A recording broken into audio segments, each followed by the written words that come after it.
Meu amado irmão, minha amada irmã, a paz do Senhor. Quero te convidar a abrir a tua Bíblia no livro de Esdras, capítulo 4.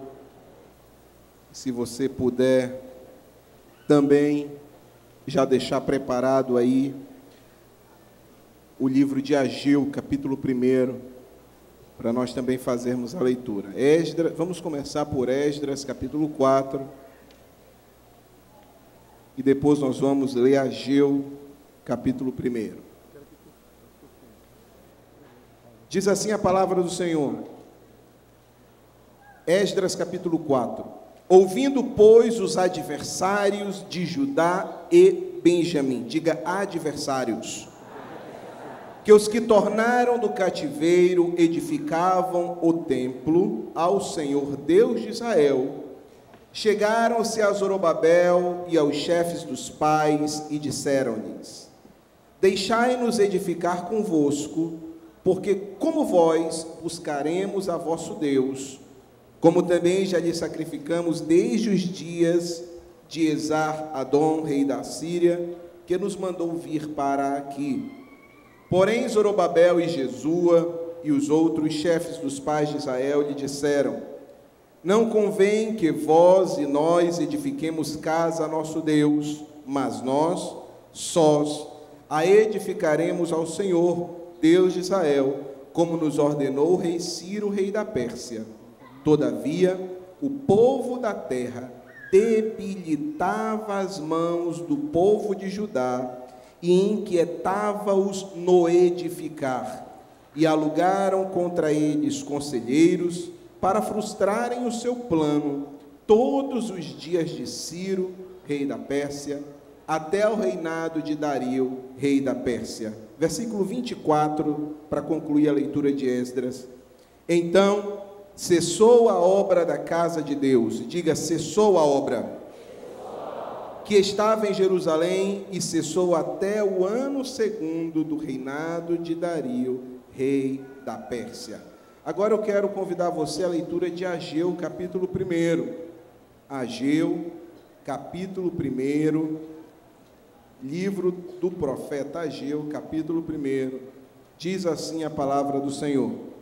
No ano segundo do rei Dario, no 6º mês, no 1º dia do mês, veio a palavra do Senhor pelo ministério do profeta Ageu a Zorobabel, filho de Sealtiel, príncipe de Judá, e a Josué, filho de Zodaque, sumo sacerdote, dizendo: assim diz o Senhor dos exércitos, este povo diz, não veio ainda o tempo em que a casa do Senhor deve ser edificada. Veio, pois, a palavra do Senhor pelo ministério do profeta Ageu, dizendo: é para vós tempo de habitardes nas vossas casas estucadas, e esta casa há de ficar deserta? Ora, pois assim diz o Senhor dos exércitos: aplicai o vosso coração aos vossos caminhos, semeais muito, recolheis pouco, comeis, mas não vos fartais, bebeis, mas não vos saciais, vestivos, mas ninguém se aquece, e o que recebe salário, recebe como num saco furado.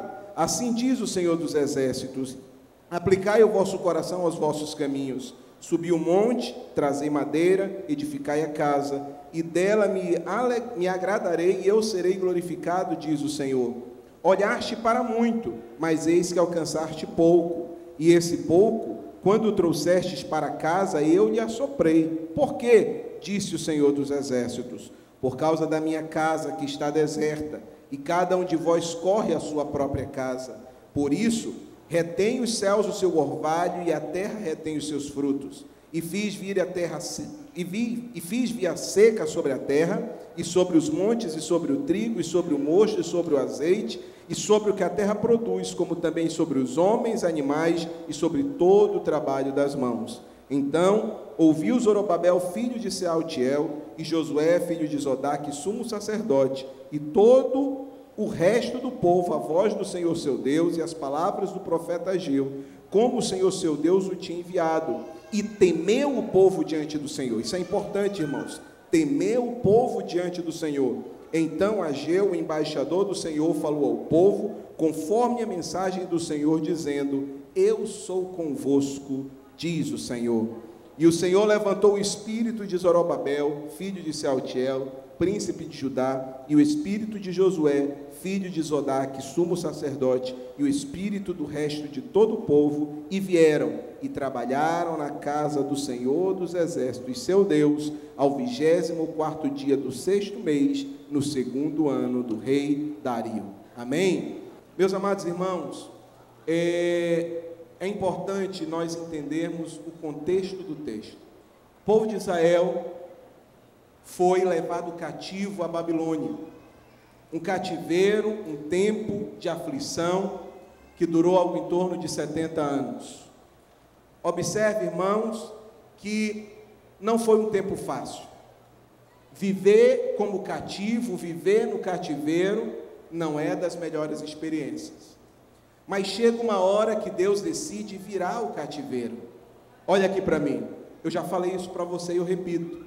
O nosso Deus é um Deus que vira cativeiros. O nosso Deus é um Deus que muda circunstâncias.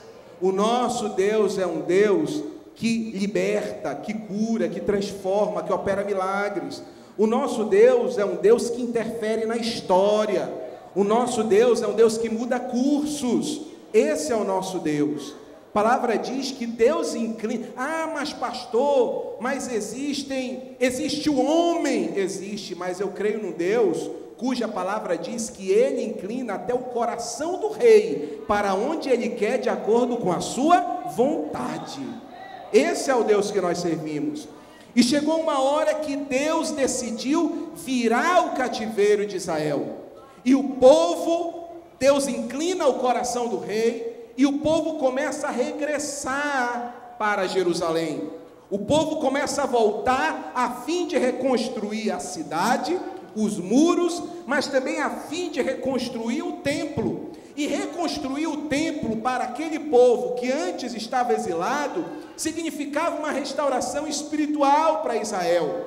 Agora, irmãos, no texto que nós lemos em Esdras, capítulo 4, é um texto que marca um momento importante nessa história de regresso.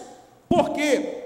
Porque o capítulo anterior é o capítulo que marca a reconstrução dos alicerces do templo. Ou seja, a parte grossa do templo tinha sido acabada.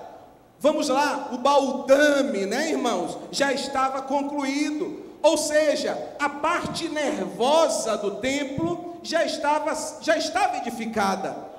E o povo de Israel estava alegre, feliz, contente, emocionado por conta daquela vitória. Por quê? Porque Deus estava virando a história. Um povo que passou 70 anos no cativeiro, um povo que foi objeto do milagre de Deus, porque Deus toca no coração do rei, a ponto de permitir que regressassem de volta para sua terra, reconstruísse muros, cidade e o templo. Agora eles estavam vendo esse milagre se tornando realidade. Mas, meus irmãos, entenda, é nesse momento de grande milagre que fica claro que o povo de Israel tinha adversários.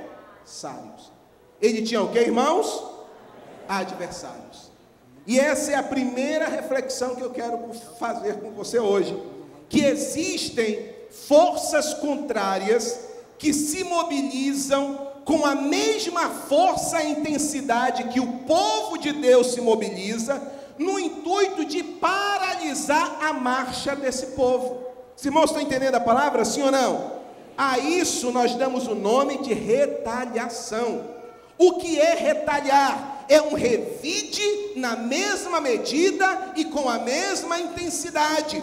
O povo de Israel se levanta e diz: não, nós vamos restaurar Jerusalém, vamos restaurar os muros e vamos reedificar o templo. E a glória dessa segunda casa será maior do que a primeira. Eu pergunto a você, você acha que isso sairia barato, sim ou não? Não! Forças contrárias começam a se mobilizar. E é assim que começa o capítulo 4.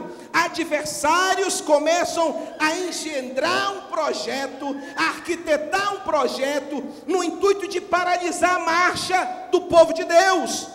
Então, entenda que existem forças contrárias que se mobilizam. Isso está claro, sim ou não?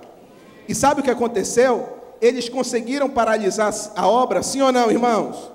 Sim, sim. Isso é que me chama a atenção, irmãos. Eles conseguiram paralisar a obra. E existem momentos, irmãos, em que o inimigo parece que está tirando vantagem. Parece. Olha só, existem momentos que o inimigo o quê? Parece que está tirando vantagem. Quer ver um exemplo, irmãos? Agora. Olha aí. Disseram que eu construí o templo em 1 ano. Tem 1 ano e meio. Cadê que conseguiram? Conseguiram mesmo. Não parece que o inimigo está tirando vantagem? Sim ou não, irmão? Parece. Irmão, não tem pecado falar não. Parece. A impressão que dá é que o inimigo tira vantagem. Mas olha aqui para mim, ei. Isso aconteceu com Amã, que o pastor Nonato pregou aqui semana passada. Amã chega para o rei e diz: vamos emitir um decreto para matar todos os judeus. Ele consegue, sim ou não? Consegue. Edita o decreto. Tinha selo real no decreto, sim ou não? A data estava certa, sim ou não? Tudo parecia que ia dar certo e que o inimigo estava levando, mas ele não considerou uma coisa: que o nosso Deus interfere na história, que o nosso Deus muda cursos e vira cativeiros. Aleluia! E assim foi com Israel. Vamos paralisar a obra. E paralisaram. Deixa eu lhe dizer uma coisa: tudo que o diabo quer, que o pastor Leonardo chegue aqui e diga: irmão, sabe como é que é? A luta está difícil, então respeitando os irmãos que estão passando por um momento de muito aperto financeiro, nós vamos parar a obra por 3 meses.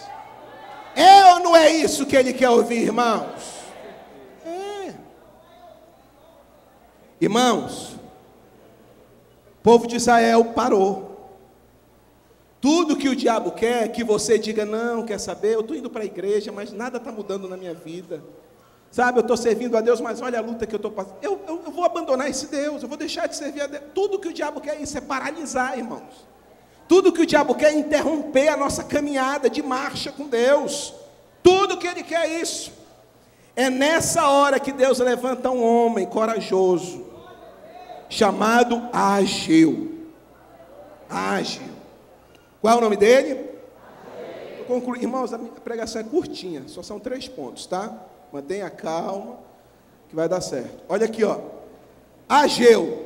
O povo de Israel, a obra é paralisada. Sabe qual é o efeito dessa paralisação? Sabe qual é o efeito? O povo de Israel entra num estado de profunda letargia espiritual. Observe.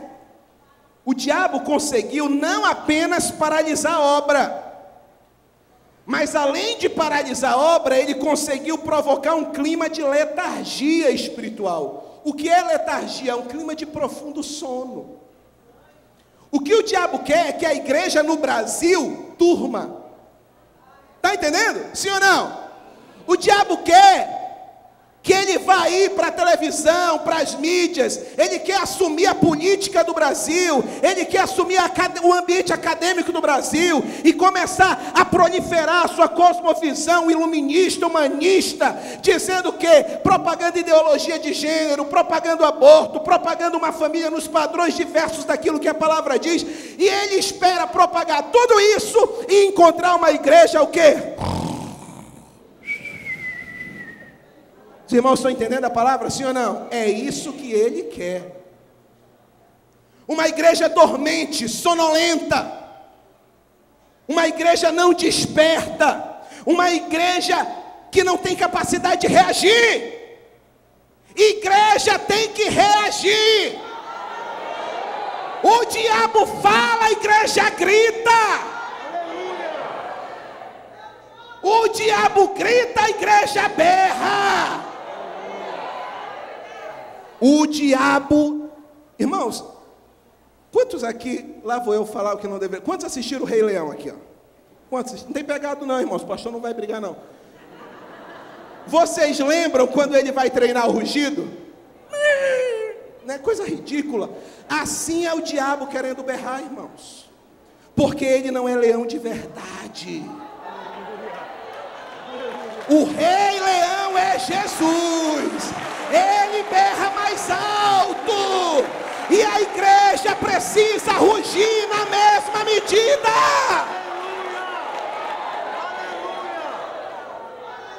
E aí? É isso que o diabo quer. Uma igreja dormente, sonolenta. Ele diz: eu vou paralisar, eles não vão avançar, eles vão dormir, e eu vou cumprir o meu desígnio, implantar a minha ideologia, implantar o meu reino, lançar as bases para o anticristo. É isso que ele quer, irmão. Sim ou não, pessoal? É isso, irmão. Desperte. A apatia é um desinteresse pelas coisas espirituais. E foi isso que aconteceu com o povo de Israel. A letargia espiritual. E a letargia, ela não é somente um desinteresse pelas coisas espirituais. A letargia é um interesse também por outras coisas. Por quê? Porque quando eu me desinteresso pelo que é espiritual, eu começo a eleger novos interesses. Os irmãos estão entendendo a palavra, sim ou não? Os adversários paralisaram a obra, o povo de Israel entrou em profundo sono, se desinteressaram pelas coisas espirituais, mas elegeram ao mesmo tempo novos, vamos lá, irmãos, vamos lá, me ajude, novos interesses.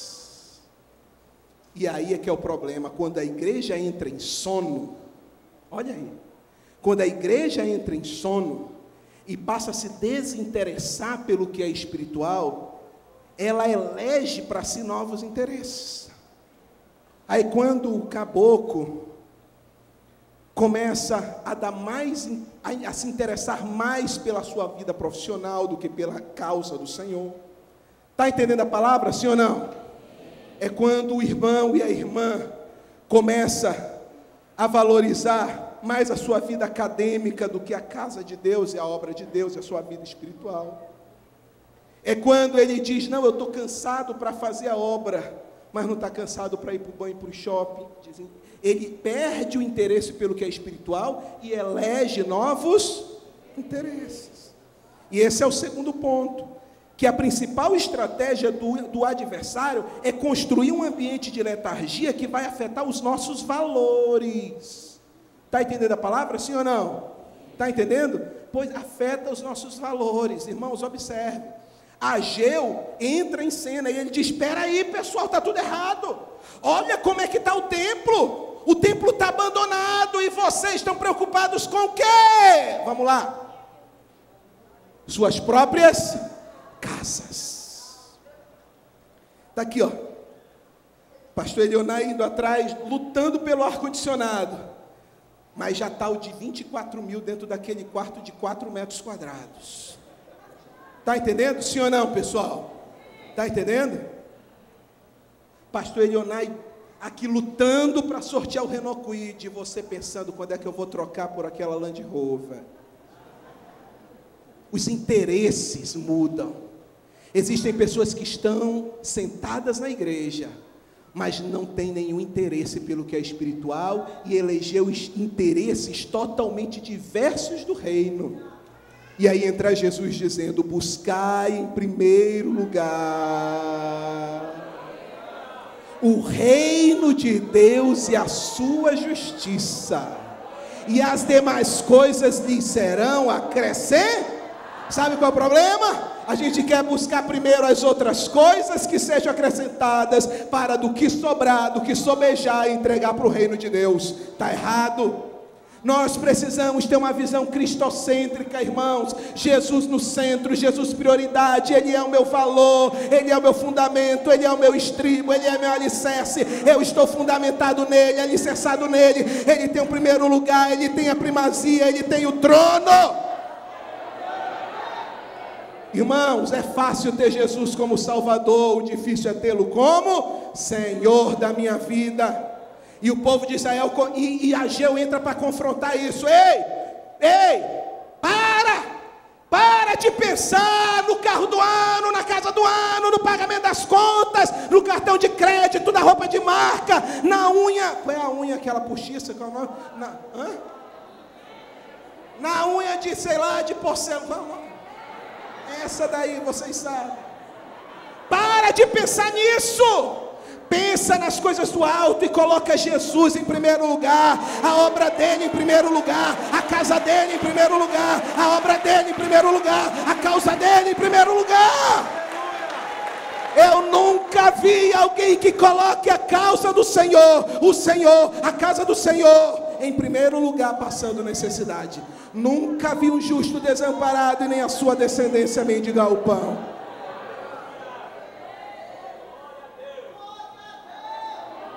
Aleluia. Aleluia. Irmãos, aleluia. A igreja precisa valorizar o que é do alto. Como é que eu valorizo? Pastor, como é que eu sei onde estão os meus valores? Veja onde você está aplicando 3 coisas. O que? Tempo, energia e dinheiro. Aonde você aplica o seu tempo, é o que você valoriza. Onde você aplica o seu dinheiro, é o que você valoriza.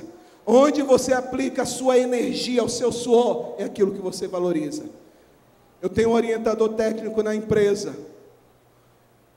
um cara fora da curva, no que tange a gestão, etc. E ele pegou meu DRE, demonstrativo de resultado, e ele viu uma linha, pastor Adonai, lá embaixo. Ele viu um valor alto e estava escrito outras despesas. Tem que chamar de despesa, né, irmão? Porque é uma visão contábil. Perguntou, Anderson, que valor alto é esse aqui, outras despesas? Tu sabe o que é isso? Sei.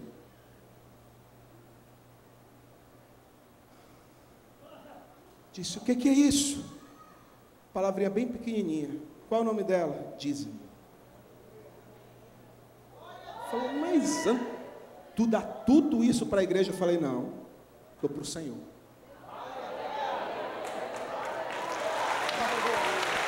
Para o Senhor. Meus irmãos, e olha aqui, ó. Aí começamos a reunião, mostrando o resultado e tal. Ele acabou dizendo, Amado, o nome dele. Amado. Quero parabenizar Anderson, porque eu tenho 7 empresas em Manaus, e nesse mês, nenhuma apresentou um resultado tão bom quanto a sua. Irmãos, olha aqui para mim. Coloque Jesus no centro. Ah, eu amo o Senhor. Você entrega tempo para Ele? Você entrega energia para Ele? Você entrega dinheiro para Ele? Aprenda isso. Aprenda a entregar. Posso ouvir amém? Amém. Vamos mais adiante, irmãos, para acabar. E aí, a Ageu entra falando, olha, despertem, vamos lá, é por isso que vocês não prosperam, o dinheiro aqui, irmão, entra no bolso, mas cai, parece que está furado o bolso. Tem crente que não entende, pastor, como é que eu vou dizer? Irmãos, o grande conflito do não dizimista é esse, porque o dinheiro do não dizimista não dá, não dá. Sim ou não? Não dá. O dinheiro do não dizimista não dá, não dá. Ele diz, pastor, meu dinheiro não dá, como é que eu vou ainda tirar 10% e entregar para o senhor? Sabe por que não dá? Porque o bolso está furado. Irmãos, quando a gente decide dar um dízimo, entra em cena um anjo do céu chamado alfaiate. E ele vem com uma agulha e linha espiritual e conserta bolso, conserta conta bancária. Ele tapa bolso, irmãos. E aí é onde entra o mistério, o espiritual, que ninguém consegue entender. Como pode um dizimista ganhando menos viver melhor do que o não dizimista que ganha mais? O segredo está no alfaiate que conserta bolsos, irmãos. Você está entendendo a palavra, sim ou não? Se está entendendo, glorifica o Senhor e dê um forte aplauso a Jesus. E eu quero concluir. Se você quer ser essa igreja que avança, que marcha, que não paralisa, que não se deixa paralisar, essa igreja que não dorme, essa igreja que está sempre com os interesses espirituais alinhados com o Senhor, uma igreja que busca o que é do alto. Existem 4 elementos que eu aprendo em Ageu, que não podem faltar na nossa vida. A sua Bíblia está aberta em Ageu? Acompanhe comigo. Final do versículo 12. Final do versículo 12 diz assim: e temeu o povo diante do Senhor. Vamos lá, todos juntos, diga aí: temeu o povo diante do Senhor. Olha aqui para mim, ó. Ei, sabe por que a obra paralisou? Porque em algum momento o povo perdeu o temor. Sabe o que é temer a Deus? Temer a Deus é levá-lo a sério. O que é temer a Deus, irmãos? É levá-lo a sério. Quando a igreja, quando o crente, quando a tenda da família, quando a Assembleia de Deus, quando a igreja invisível teme a Deus, ela leva a Deus a sério e ela diz: não, como é que eu vou deixar me paralisar? Como é que eu vou dormir? Não, eu levo Deus a sério, eu considero o Senhor. Irmãos, tem crente que não está levando Deus a sério, tá bom? Sim ou não, pessoal? Pastor Elias, a gente estava em umas conversas santas aqui, e aí ele falando: pastor Anderson, está muito quente. É verdade, pastor, muito quente. Você não tem ideia como está aqui por baixo, tá, irmãos? Bendito você, está aí com seu tênis, calça jeans, camisa leve, você não sabe como é que está aqui dentro. Olha aqui para mim aí, psiu. Ei. E o pastor Elias falou: está muito quente. Eu falei: pastor, está muito quente. Ele falou: pastor, infelizmente tem crente que não vem para o culto por causa do calor. Nota para esse crente, pessoal. Esse crente vai para o inferno, que é mais quente. E lá, meu irmão, não tem o pastor Elionai querendo colocar ar-condicionado, não. Tem não. Gente, crente que não vem para a igreja por causa de calor, irmão. Crente que não vem para a igreja por causa do jogo do Manaus, irmãos. Tem ou não tem, pessoal? Leva Deus a sério. Leva Deus a sério?